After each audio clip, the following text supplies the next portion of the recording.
ಅಂಡಮಾನ್ ದ್ವೀಪಗಳಿಗೆ ಹತ್ತಿರವಾಗಿರುವ ವಿದೇಶ ಯಾವುದು? ಮಯನ್ಮಾರ್. ಭೂಮಿಯ ಒಳಗೆ ಆಳ ಹೆಚ್ಚಾದಂತೆ ಪ್ರತಿ 32 ಮೀಟರ್ ಆಳಕ್ಕೆ ಹೋದಂತೆ ಎಷ್ಟು ಡಿಗ್ರಿ ಉಷ್ಣಾಂಶ ಹೆಚ್ಚಾಗುತ್ತದೆ? 1 ಡಿಗ್ರಿ ಸೆಂಟಿಗ್ರೇಡ್. ಭಾರತದಲ್ಲಿ ಪಂಜಾಬ್ ನಂತರ ಎರಡನೇ ಅತಿ ಹೆಚ್ಚು ರಸಗೊಬ್ಬರ ಉಪಯೋಗಿಸುವ ರಾಜ್ಯ ಯಾವುದು?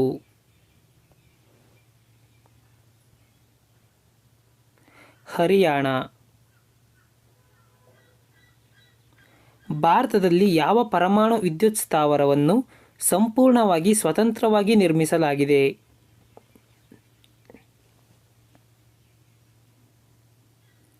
ಕಲ್ಪಕ್ಕಂ. ಭೂಮಿ ಹಾಗೂ ಸೂರ್ಯನ ನಡುವೆ ಗರಿಷ್ಠ ಮತ್ತು ಕನಿಷ್ಠ ಅಂತರವಿರುವ ದಿನಗಳು ಯಾವುವು? ಗರಿಷ್ಠ ಅಂತರವಿರುವುದು ಜುಲೈ 4, ಕನಿಷ್ಠ ಅಂತರವಿರುವುದು ಜನವರಿ 3. FAO ಅನ್ನು 1945 ಅಕ್ಟೋಬರ್ 16ರಂದು ಕೆನಡಾದ ಕ್ಯೂಬೆಕ್ ನಗರದಲ್ಲಿ ಸ್ಥಾಪಿಸಲಾಯಿತು. 1951ರಲ್ಲಿ ಅದರ ಕೇಂದ್ರ ಕಾರ್ಯಾಲಯವು ಅಮೆರಿಕದ ಸಂಯುಕ್ತ ಸಂಸ್ಥಾನದ ವಾಷಿಂಗ್ಟನ್ ಡಿಸಿಯಿಂದ ಎಲ್ಲಿಗೆ ಬದಲಾಯಿತು? ವಾಷಿಂಗ್ಟನ್ ಡಿಸಿಯಿಂದ ರೋಮ್ನ ಇಟಲಿಗೆ ವರ್ಗಾವಣೆಯಾಯಿತು. ಕರ್ಕಾಟಕ ಸಂಕ್ರಾಂತಿ ವೃತ್ತವು ಭಾರತದ ಯಾವ ರಾಜ್ಯದ ಮೂಲಕ ಹಾದು ಹೋಗುವುದು? Tropic of cancer Gujarat, Rajasthan, Madhya Pradesh, Chhattisgarh, Jharkhand, Paschima Bangala, Mizoram ಮತ್ತು ತ್ರಿಪುರಗಳ ಮೂಲಕ ಹಾದುಹೋಗುತ್ತದೆ. ಕಾರಾಕೋರಂ ಕಣಿವೆ ಮಾರ್ಗ ಇರುವ ಭಾರತದ ರಾಜ್ಯ ಯಾವುದು? ಕಾರಾಕೋರಂ ಕಣಿವೆ ಮಾರ್ಗ ಜಮ್ಮು ಮತ್ತು ಕಾಶ್ಮೀರದಲ್ಲಿ ಕಂಡುಬರುತ್ತದೆ. ಅತ್ಯಂತ ಉದ್ದ ಸಮುದ್ರ ತೀರ ಹೊಂದಿದ ರಾಜ್ಯ ಯಾವುದು? ಗುಜರಾತ್. 23.5 ಡಿಗ್ರಿ ಮತ್ತು 66.5 ಡಿಗ್ರಿ ಉತ್ತರ ದಕ್ಷಿಣ ಅಕ್ಷಾಂಶಕ್ಕೆ ಏನೆಂದು ಕರೆಯಲಾಗುವುದು? 23.5 ಡಿಗ್ರಿ ಉತ್ತರ ಅಕ್ಷಾಂಶಕ್ಕೆ ಕರ್ಕಾಟಕ ಸಂಕ್ರಾಂತಿ ವೃತ್ತ ಎಂದು ಕರೆಯುತ್ತಾರೆ. 23.5 ಡಿಗ್ರಿ ದಕ್ಷಿಣ ಅಕ್ಷಾಂಶಕ್ಕೆ ಮಕರ ಸಂಕ್ರಾಂತಿ ವೃತ್ತ ಎಂದು ಕರೆಯುತ್ತಾರೆ. 66.5 ಡಿಗ್ರಿ ಉತ್ತರ ಅಕ್ಷಾಂಶಕ್ಕೆ ಆರ್ಕ್ಟಿಕ್ ವಲಯ ಎಂದು ಕರೆಯುತ್ತಾರೆ. 66.5 ಡಿಗ್ರಿ ದಕ್ಷಿಣ ಅಕ್ಷಾಂಶಕ್ಕೆ ಅಂಟಾರ್ಟಿಕಾ ವಲಯ ಎಂದು ಕರೆಯುತ್ತಾರೆ. ಕರ್ನಾಟಕ ಮತ್ತು ಗೋವಾ ರಾಜ್ಯಗಳ ಪ್ರವಾಸಿಗರಿಗಾಗಿ ಮಾಡಿದ ರೈಲು ಯಾವುದು?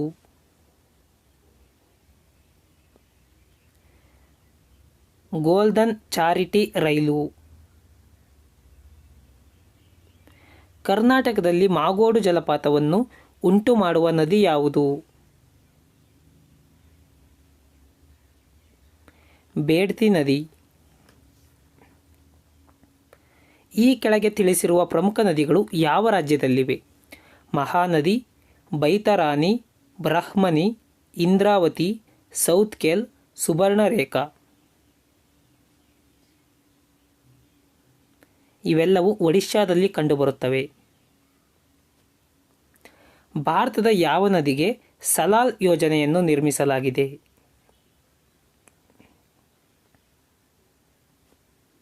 ಚಿನಾಬ್ ನದಿಗೆ. ಅಕ್ಸಾಚಿನ್ ಪ್ರದೇಶವು ಜಮ್ಮು ಮತ್ತು ಕಾಶ್ಮೀರದ ಯಾವ ದಿಕ್ಕಿನಲ್ಲಿದೆ? ಜಮ್ಮು ಮತ್ತು ಕಾಶ್ಮೀರ ರಾಜ್ಯದ ಯಾವ ದಿಕ್ಕಿನಲ್ಲಿದೆ? ಈಶಾನ್ಯ ದಿಕ್ಕಿನಲ್ಲಿದೆ. ಉತ್ತಮ ಗುಣಮಟ್ಟದ ತಂಬಾಕು ಬೆಳೆಯುವ ರಾಜ್ಯ ಯಾವುದು? ಆಂಧ್ರ ಪ್ರದೇಶ. ಉತ್ತರ ಪ್ರದೇಶ ಮತ್ತು ಮಧ್ಯಪ್ರದೇಶ ರಾಜ್ಯದ ಜಂಟಿ ರಾಜ್ಘಾಟ್ ನದಿ ಕಣಿವೆ ಯೋಜನೆ ಯಾವ ನದಿ ಸುತ್ತ ಕಟ್ಟಲಾಗಿದೆ?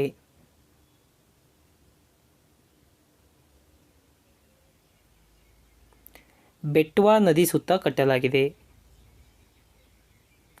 ಗೋವಾ ಯಾವ ನದಿಯ ತಟದಲ್ಲಿದೆ?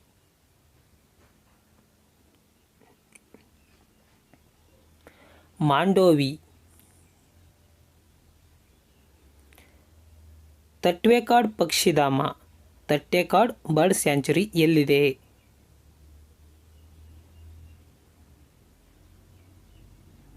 ಕೇರಳದಲ್ಲಿ ಕಂಡುಬರುತ್ತದೆ. ಭಾರತದ ಅತ್ಯಂತ ದೊಡ್ಡ ಸಿಹಿ ನೀರಿನ ಮತ್ತು ಉಪ್ಪು ನೀರಿನ ಸರೋವರ ಯಾವುವು?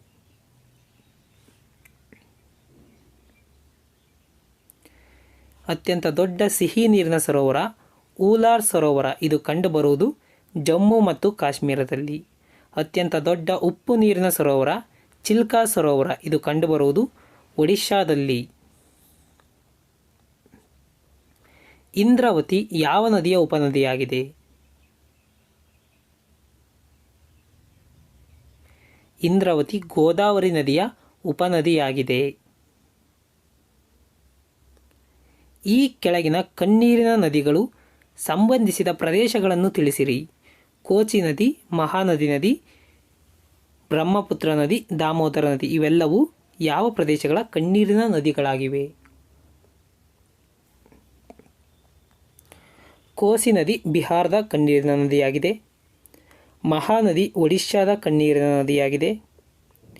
ಬ್ರಹ್ಮಪುತ್ರ ನದಿ ಅಸ್ಸಾಂನ ಕಣ್ಣೀರಿನ ನದಿಯಾಗಿದೆ. ದಾಮೋದರ ನದಿ ಪಶ್ಚಿಮ ಬಂಗಾಳದ ಕಣ್ಣೀರಿನ ನದಿಯಾಗಿದೆ. ಅಂತಾರಾಷ್ಟ್ರೀಯ ದಿನಾಂಕ ರೇಖೆ 180 ಡಿಗ್ರಿ ರೇಖಾಂಶವು ಯಾವ ಮಹಾಸಾಗರದ ಮೂಲಕ ಹಾಯ್ದು ಹೋಗಿದೆ?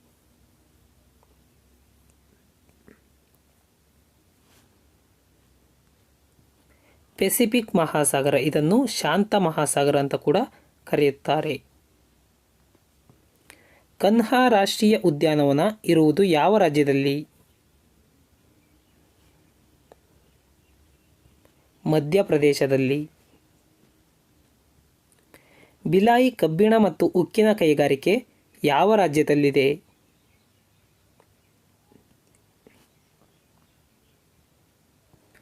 ಛತ್ತೀಸ್ಗಢ ರಾಜ್ಯದಲ್ಲಿದೆ. ಉಬ್ಬರವಿಳಿತಗಳನ್ನು ಅಳೆಯಲು ಯಾವ ಸಲಕರಣೆಗಳನ್ನು ಬಳಸಲಾಗುವುದು?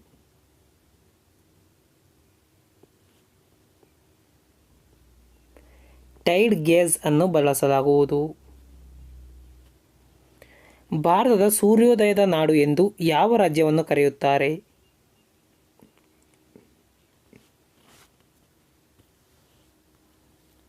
ಅರುಣಾಚಲ ಪ್ರದೇಶ.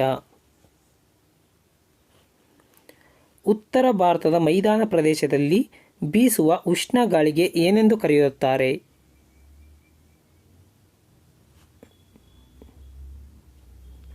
ಲೂ ಎಂದು ಕರೆಯುತ್ತಾರೆ.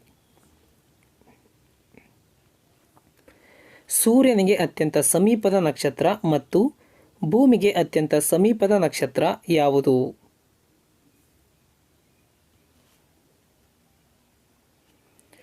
ಸೂರ್ಯನಿಗೆ ಸಮೀಪದ ನಕ್ಷತ್ರ ಪ್ರಾಕ್ಸಿಮಾ ಸೆಂಟಾರಿ. ಭೂಮಿಗೆ ಸಮೀಪದ ನಕ್ಷತ್ರ ಸೂರ್ಯ.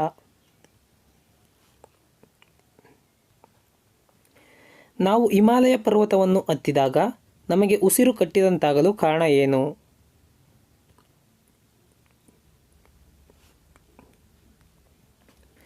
ಅಲ್ಲಿ ಗಾಳಿಯ ಸಾಂದ್ರತೆ ಕಡಿಮೆ ಇದ್ದು ಆಮ್ಲಜನಕದ ಪ್ರಮಾಣ ಕಡಿಮೆ ಇದ್ದು ಆಮ್ಲಜನಕದ ಪ್ರಮಾಣ ಕ್ಷೀಣಿಸಿರುತ್ತದೆ. ಭಾರತದ ಅತಿ ಉದ್ದವಾದ ನದಿ ಯಾವುದು?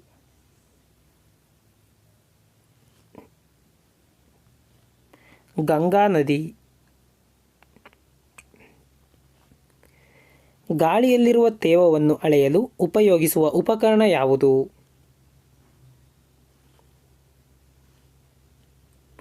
ಹೈಗ್ರೋಮೀಟರ್. ಭಾರತದಲ್ಲಿ ಅತಿ ಹೆಚ್ಚು ಮಳೆ ಬೀಳುವ ಪ್ರದೇಶ ಯಾವುದು?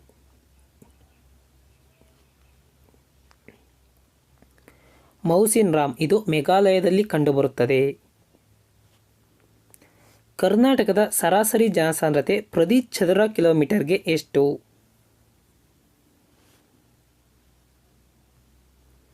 3 319 ಜನ 1 ಚದರ ಕಿಲೋಮೀಟರ್ಗೆ ಕಂಡುಬರುತ್ತದೆ. ಥಾರ್ ಮರುಭೂಮಿ ಯಾವ ರಾಜ್ಯದಲ್ಲಿ ಹರಡಿಕೊಂಡಿದೆ?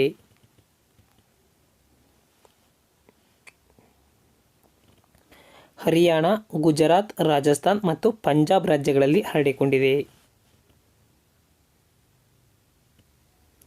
Greenwich mean time Indian standard time ಎಷ್ಟು ಗಂಟೆ ಮುಂದಿರುತ್ತದೆ?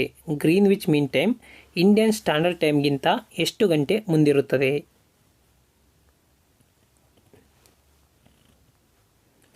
5.5 ಗಂಟೆ ಮುಂದಿರುತ್ತದೆ.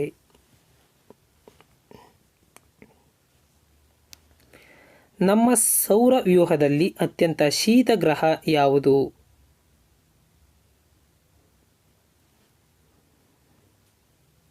ನೆಪ್ಚೂನ್. ಈ ಕೆಳಗಿನವುಗಳಲ್ಲಿ ಅಧ್ಯಯನ ಯಾವ ಕೃಷಿಗೆ ಸಂಬಂಧಿಸಿದೆ? ಪಿಸಿಕಲ್ಚರ್ ಯಾವುದಕ್ಕೆ ಸಂಬಂಧಿಸಿದೆ? Horticulture, ಹಬೋರಿಕಲ್ಚರ್, sericulture, ವೆಟಿಕಲ್ಚರ್.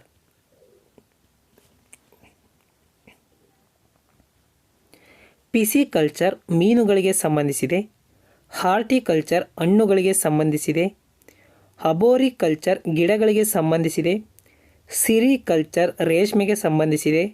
ವೆಟಿಕಲ್ಚರ್ ದ್ರಾಕ್ಷಿಗೆ ಸಂಬಂಧಿಸಿದೆ. ಬಾಕ್ರಾನಂಗಲ್ ಅಣೆಕಟ್ಟನ್ನು ಯಾವ ನದಿಗೆ ನಿರ್ಮಾಣ ಮಾಡಲಾಗಿದೆ?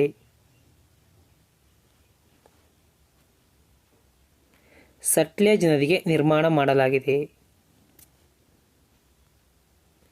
ಈ ಕೆಳಗಿನ ಚಂಡಮಾರುತಗಳು ಯಾವ ಸಮುದ್ರದಲ್ಲಿ ಕಂಡುಬರುತ್ತವೆ? ಸೈಕ್ಲೋನ್ಗಳು, ಟೈಫೂನ್, ವಿಲ್ಲಿ, ಟೋರ್ನ್ಯಾಡೋ.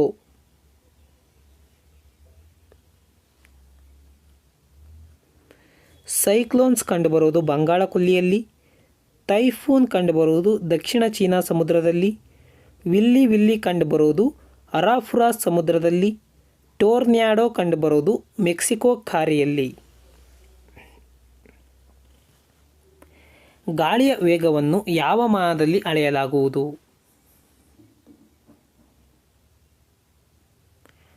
ಬ್ಯೂಫೋರ್ಟ. ಸೂರ್ಯನಿಗೆ ವಿರುದ್ಧ ಅಂದರೆ ಪೂರ್ವದಿಂದ ಪಶ್ಚಿಮವಾಗಿ ದಿಕ್ಕಿಗೆ ಪ್ರದಕ್ಷಿಣೆ ಹಾಕುವ ಗ್ರಹಗಳು ಯಾವುವು?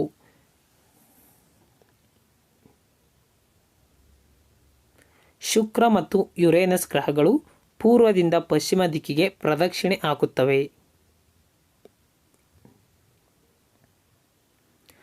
ಕಪ್ಪು ಮಣ್ಣಿನ ಅತ್ಯಂತ ವಿಸ್ತಾರ ಪ್ರದೇಶ ಹೊಂದಿರುವ ರಾಜ್ಯ ಯಾವುದು?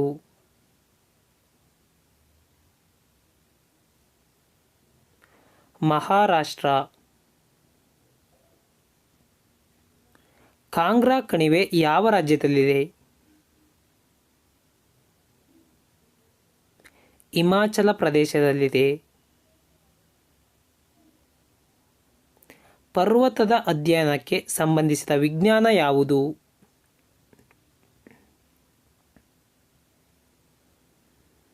ಓರೋಲಜಿ. ಪ್ರಪಂಚದ ಅತ್ಯಂತ ದೊಡ್ಡ ಖಾರಿ ಯಾವುದು? ಮೆಕ್ಸಿಕೋ ಖಾರಿ. ಲವಣಾಂಶದ ಪ್ರಮಾಣವನ್ನು ಅಳೆಯಲು ಯಾವ ಉಪಕರಣವನ್ನು ಉಪಯೋಗಿಸಲಾಗುವುದು?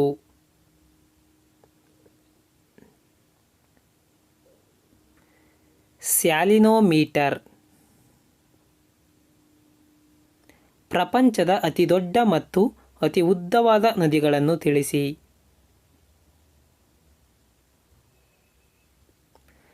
ಪ್ರಪಂಚದ ಅತಿ ದೊಡ್ಡ ನದಿ ಅಂದರೆ ಅದು ಅಮೆಜಾನ್ ನದಿ. ಪ್ರಪಂಚದ ಅತಿ ಉದ್ದವಾದ ನದಿ ಅಂದರೆ ಅದು ನೈಲ್ ನದಿ. ನಂದಾದೇವಿ ಶಿಖರವು ಯಾವ ರಾಜ್ಯದಲ್ಲಿದೆ? ಉತ್ತರಾಖಂಡದಲ್ಲಿದೆ. ಬನಿಹಾಲ್ ಕಣಿವೆ ಮಾರ್ಗ ಇರುವ ರಾಜ್ಯ ಯಾವುದು?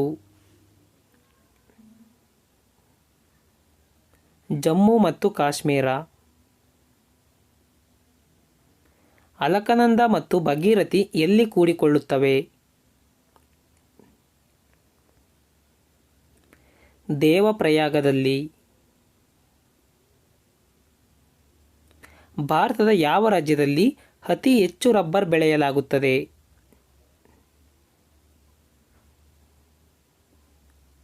ಕೇರಳದಲ್ಲಿ. ಅಸ್ಸಾಂ ಹೊರತುಪಡಿಸಿ ಬ್ರಹ್ಮಪುತ್ರ ನದಿಯು ಭಾರತದ ಯಾವ ರಾಜ್ಯವನ್ನು ಹಾದು ಹೋಗುತ್ತದೆ?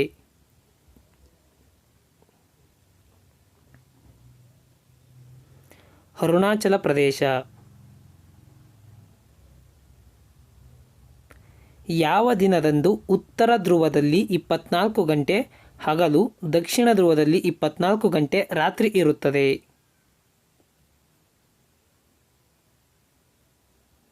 ಜೂನ್ 21ರಂದು. ಭೂಕಂಪದ ಅರ್ಥಕ್ವೇಕ್ ಝೋನಿಂಗ್ ಮ್ಯಾಪ್ ಪ್ರಕಾರ ಎಷ್ಟು ಭೂಕಂಪನ ವಲಯಗಳನ್ನು ಭಾರತ ವಿಂಗಡಿಸಲಾಗಿದೆ? ಭಾರತದಲ್ಲಿ ಎಷ್ಟು ಭೂಕಂಪನ ವಲಯಗಳಿವೆ?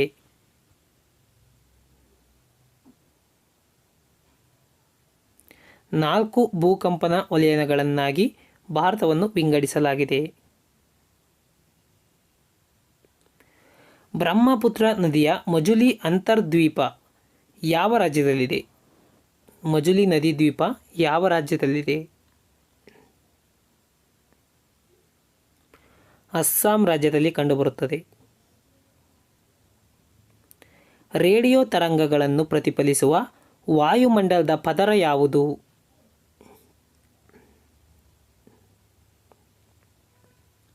ಅಯಾನುಮಂಡಲ. ಬಿಸ್ಲೆ ಕಾಡುಗಳು ಕರ್ನಾಟಕದ ಯಾವ ಜಿಲ್ಲೆಯಲ್ಲಿ ಇರುವುದು?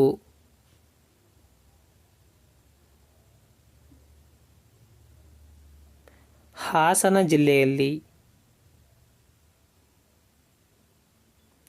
0 ಡಿಗ್ರಿ ರೇಖಾಂಶಕ್ಕೆ ಏನೆಂದು ಕರೆಯಲಾಗುವುದು ಮತ್ತು 180 ಡಿಗ್ರಿ ರೇಖಾಂಶಕ್ಕೆ ಏನೆಂದು ಕರೆಯಲಾಗುವುದು?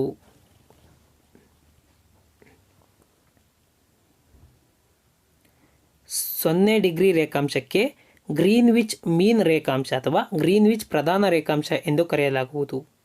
180 ಡಿಗ್ರಿ ರೇಖಾಂಶಕ್ಕೆ ಅಂತಾರಾಷ್ಟ್ರೀಯ ದಿನಾಂಕ ರೇಖೆ ಇಂಟರ್ನ್ಯಾಷನಲ್ ಡೇಟಾ ಲೈನ್ ಎಂದು ಕರೆಯಲಾಗುವುದು.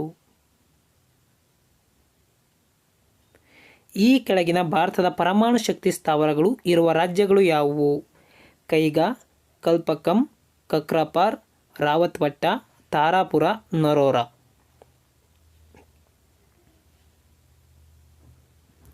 ಕೈಗಾ ಕಂಡುಬರುವುದು ಕರ್ನಾಟಕದಲ್ಲಿ, ಕಲ್ಪಕ್ಕಂ ಕಂಡುಬರುವುದು ತಮಿಳುನಾಡಿನಲ್ಲಿ, ಕಕ್ರಾಪಾರ್ ಕಂಡುಬರುವುದು ಗುಜರಾತ್ನಲ್ಲಿ, ರಾವತ್ಬಟ್ಟ ಕಂಡುಬರುವುದು ರಾಜಸ್ಥಾನದಲ್ಲಿ, ತಾರಾಪುರ ಕಂಡುಬರುವುದು ಮಹಾರಾಷ್ಟ್ರದಲ್ಲಿ, ನರೋರಾ ಕಂಡುಬರುವುದು ಉತ್ತರ ಪ್ರದೇಶದಲ್ಲಿ. ಬೆಟ್ಲಾ ರಾಷ್ಟ್ರೀಯ ಉದ್ಯಾನ ಯಾವ ರಾಜ್ಯದಲ್ಲಿದೆ?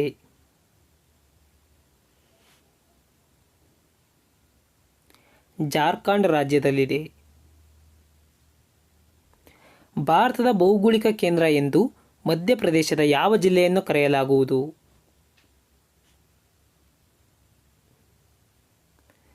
ಜಬಲ್ಪುರ ಜಿಲ್ಲೆಯನ್ನು.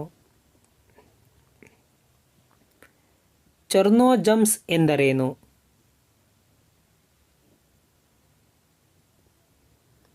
ಸಮಶೀತೋಷ್ಣ ವಲಯ ಹುಲ್ಲುಗಾವಲಿನ ಕಪ್ಪು ಮಣ್ಣಿಗೆ ಚರ್ನೋಜಮ್ಸ್ ಎಂದು ಕರೆಯುತ್ತಾರೆ. ಭಾರತದ ಅತಿದೊಡ್ಡ ಅರಣ್ಯ ಪ್ರದೇಶ ಹೊಂದಿರುವ ರಾಜ್ಯ ಯಾವುದು?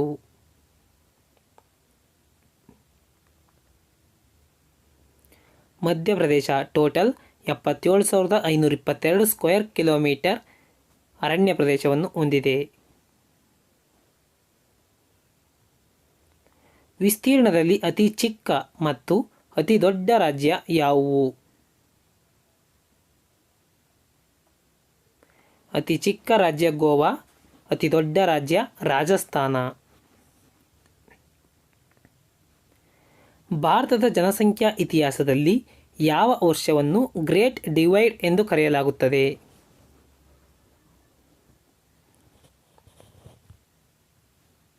1921. ದಾದ್ರಾ ಮತ್ತು ನಗರ ಹಾವೇಲಿ ಕೇಂದ್ರಾಡಳಿತ ಪ್ರದೇಶದ ರಾಜಧಾನಿ ಯಾವುದು? ದಾದ್ರಾ ಮತ್ತು ನಗರ ಹಾವೇಲಿ ಮತ್ತು ದಿಯು ಮತ್ತು ದಮನ್ ಇವೆರಡನ್ನು ಸೇರಿಸಲಾಗಿದೆ. ಈ ದಾದ್ರಾ ಮತ್ತು ನಗರ ಹಾವೇಲಿ ಮತ್ತು ದಿಯು ಮತ್ತು ದಮನ್ ಇವು 4ರ ರಾಜಧಾನಿ ದಮನ್ ಆಗಿದೆ.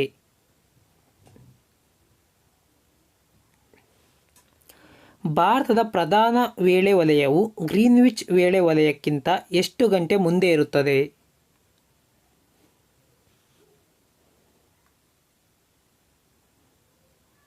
5.5 ಗಂಟೆ ಮುಂದೆ ಇರುತ್ತದೆ. ಗೋರುಮಾರಾ ನ್ಯಾಷನಲ್ ಪಾರ್ಕ್ ಇರುವುದು ಯಾವ ರಾಜ್ಯದಲ್ಲಿ?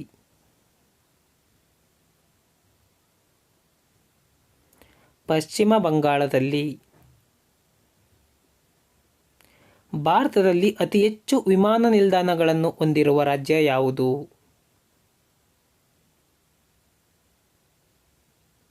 ಗುಜರಾತ್. ಭಾರತದ ಉಪಖಂಡದ 3 ಪ್ರಮುಖ ನದಿಗಳು ಹಿಮಾಲಯ ಪರ್ವತದ ಮಾನಸ ಸರೋವರದ ಬಳಿ ತಮ್ಮ ಮೂಲಗಳನ್ನು ಹೊಂದಿವೆ. ಅವುಗಳು ಯಾವುವು?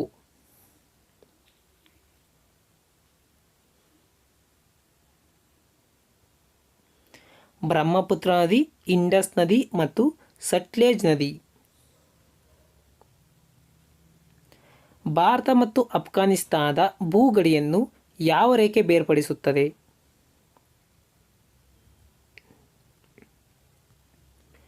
ಡ್ಯೂರಾಂಡ್ ಭೂಗಡಿ ರೇಖೆ.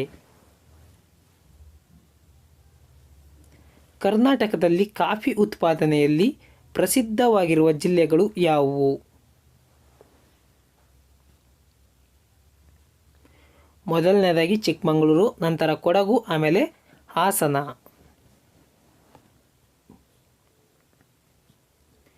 ಕಾಂಗ್ರಾ ಕಣಿವೆಯು ಭಾರತದ ಯಾವ ರಾಜ್ಯದಲ್ಲಿದೆ?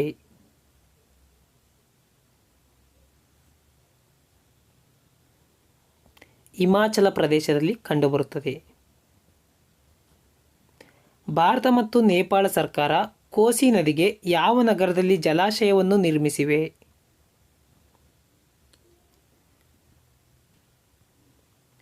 ಹನುಮಾನ್ ನಗರದಲ್ಲಿ. ಭಾರತದ ವ್ಯಾಪ್ತಿಯ ಭೂಮಿಯ ಮೇಲ್ಮೈ ಶೇಕಡಾವಾರು ಎಷ್ಟು?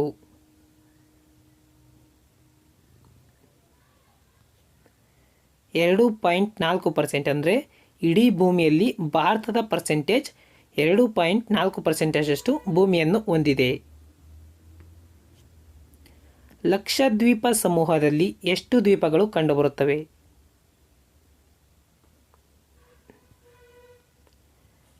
36 ದ್ವೀಪಗಳು ಕಂಡುಬರುತ್ತವೆ. ಯಾವ ಮಣ್ಣನ್ನು ರೆಗೂರ್ ಮಣ್ಣು, ಎರ್ರಿ ಮಣ್ಣು, ಚರ್ನೋಜಮ್ ಮಣ್ಣು ಎಂದು ಕರೆಯುತ್ತಾರೆ?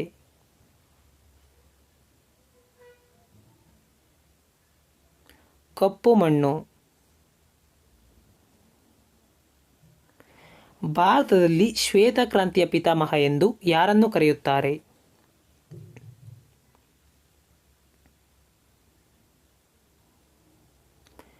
ವರ್ಗೀಸ್ ಕ್ಯೂರಿಯನ್ ಅನ್ನು. ವಿಶ್ವ ಓಝೋನ್ ದಿನವೆಂದು ಯಾವ ದಿನವನ್ನು ಆಚರಿಸಲಾಗುವುದು?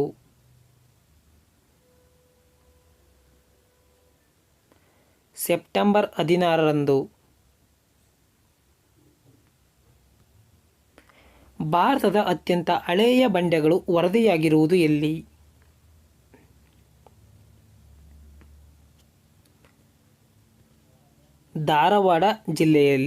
ಧಾರವಾಡದಲ್ಲಿ. ಭಾರತದ ಅತಿ ಉದ್ದವಾದ ಅಣೆಕಟ್ಟು ಯಾವುದು?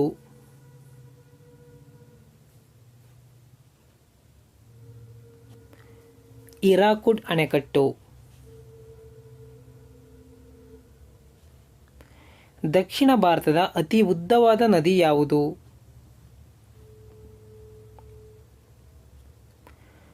ಗೋದಾವರಿ ನದಿ.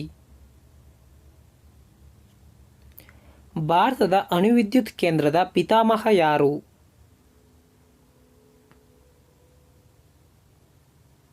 ಡಾಕ್ಟರ್ ಹೋಮಿ ಜಹಾಂಗೀರ್ ಬಾಬಾ. ಹವಾಗುಣದ ಬಗ್ಗೆ ಅಧ್ಯಯನ ಮಾಡುವುದಕ್ಕೆ ಏನೆಂದು ಕರೆಯಲಾಗುವುದು?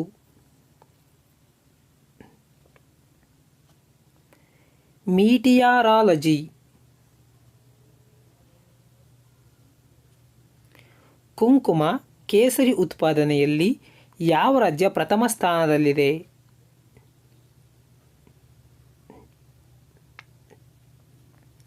ಜಮ್ಮು ಮತ್ತು ಕಾಶ್ಮೀರ. ಇದು ಈಗ ಕೇಂದ್ರಾಡಳಿತ ಪ್ರದೇಶವಾಗಿದೆ. ಭಾರತದ ಚಹಾದ ಬಂದರು ಎಂದು ಪ್ರಸಿದ್ಧಿ ಹೊಂದಿರುವ ಬಂದರು ಯಾವುದು?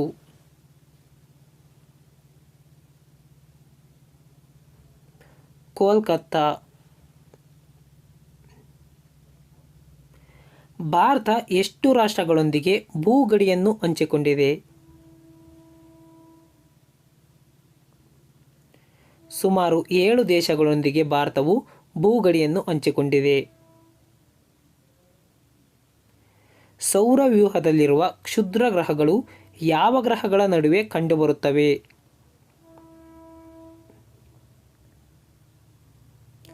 ಕ್ಷುದ್ರ ಗ್ರಹಗಳು ಮಂಗಳ ಮತ್ತು ಗುರು ಇವೆರಡು ಗ್ರಹಗಳ ಮಧ್ಯೆ ಕ್ಷುದ್ರ ಗ್ರಹಗಳು ಕಂಡುಬರುತ್ತವೆ. ಪ್ರಪಂಚದ ಅತ್ಯಂತ ಆಳವಾದ ಸರೋವರ ಯಾವುದು?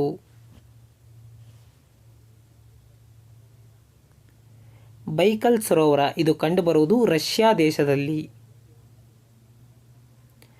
ಪೆರಿಯಾರ್ ನದಿ ಯಾವ ರಾಜ್ಯದಲ್ಲಿ ಅತಿ ಹೆಚ್ಚು ವಿಸ್ತೀರ್ಣವಾಗಿ ಕಂಡುಬರುತ್ತದೆ?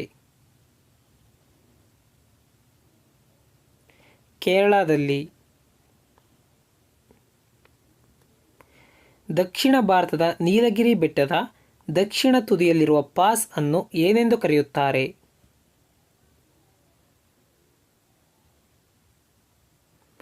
ಪಾಲ್ಘಾಟ್ ಪಾಸ್ ಅಥವಾ ಪಾಲ್ಘಾಟ್ ಗ್ಯಾಪ್ ಎಂದು ಕರೆಯುತ್ತಾರೆ. ಭಾರತದ ಭೂಕಂಪ ದಾಖಲಾತಿ ಕೇಂದ್ರಗಳು ಯಾವುವು?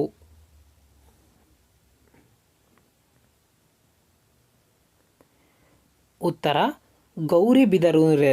ಇದು ಕರ್ನಾಟಕದಲ್ಲಿದೆ. ಇದು ಭೂಕಂಪ ದಾಖಲಾತಿ ಕೇಂದ್ರವಾಗಿದೆ.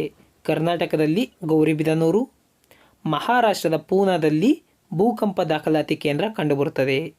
ಇನ್ನು ಮಹಾರಾಷ್ಟ್ರದ ಕೊಲಾಬಾ ಅಲ್ಲೂ ಕೂಡ ಕಂಡುಬರುತ್ತದೆ. ಪಶ್ಚಿಮ ಬಂಗಾಳದ ಕೋಲ್ಕತ್ತಾ, ತಮಿಳುನಾಡಿನ ಕೊಡೈಕೆನಾಲ್. ಟೋಟಲ್ಲು 5 ಭೂಕಂಪ ದಾಖಲಾತಿ ಕೇಂದ್ರಗಳು ಭಾರತದಲ್ಲಿ ಕಂಡುಬರುತ್ತವೆ. ಮಿಶ್ರ ವ್ಯವಸಾಯ ಎಂದರೆ ಏನು? ಹಲವಾರು ಬೆಳೆಗಳನ್ನು ಬೆಳೆಯುವುದರ ಜೊತೆಗೆ ಪ್ರಾಣಿಗಳನ್ನು ಸಾಕುವುದು. ಇದನ್ನು ನಾವು ಮಿಶ್ರ ವ್ಯವಸಾಯ ಎಂದು ಕರೆಯುತ್ತೇವೆ. ಸರೋವರಗಳ ಬಗ್ಗೆ ಅಧ್ಯಯನ ಮಾಡುವುದಕ್ಕೆ ಏನೆಂದು ಕರೆಯಲಾಗುವುದು? ಲಿಮ್ನಾಲಜಿ. ದಕ್ಷಿಣದ ಗಂಗೆ ಎಂದು ಕರೆಯಲ್ಪಡುವ ನದಿ ಯಾವುದು? ಗೋದಾವರಿ ನದಿ. ಬ್ರಹ್ಮಪುತ್ರ ನದಿಯು ಯಾವ ಸ್ಥಳದಲ್ಲಿ ಉಗಮವಾಗುವುದು? ಟಿಬೆಟ್ಟಿನ ಮಾನಸ ಸರೋವರದಲ್ಲಿ ಉಗಮವಾಗುತ್ತದೆ. ಮೌಂಟ್ ಅಬು ಗಿರಿಧಾಮ ಇರುವ ರಾಜ್ಯ ಯಾವುದು?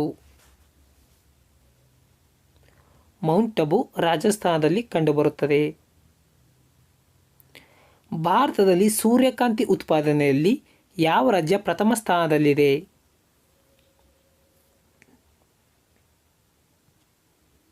ಕರ್ನಾಟಕ. ಜಗತ್ತಿನಲ್ಲಿಯೇ ಅತಿ ಹೆಚ್ಚು ಬಂಗಾರದ ಬಣ್ಣದ ಮುಗಾ ಸಿಲ್ಕ್ ಅಥವಾ ಮುಗಾ ರೇಷ್ಮೆ ಉತ್ಪಾದಿಸುವ ರಾಜ್ಯ ಯಾವುದು? ಅಸ್ಸಾಂ ರಾಜ್ಯ ಮುಗಾ ಸಿಲ್ಕನ್ನು ಉತ್ಪಾದಿಸುತ್ತದೆ. ಈ ವಿಡಿಯೋ ಇಷ್ಟ ಆಗಿದ್ದಲ್ಲಿ ಲೈಕ್ ಮಾಡಿ. ಧನ್ಯವಾದಗಳು.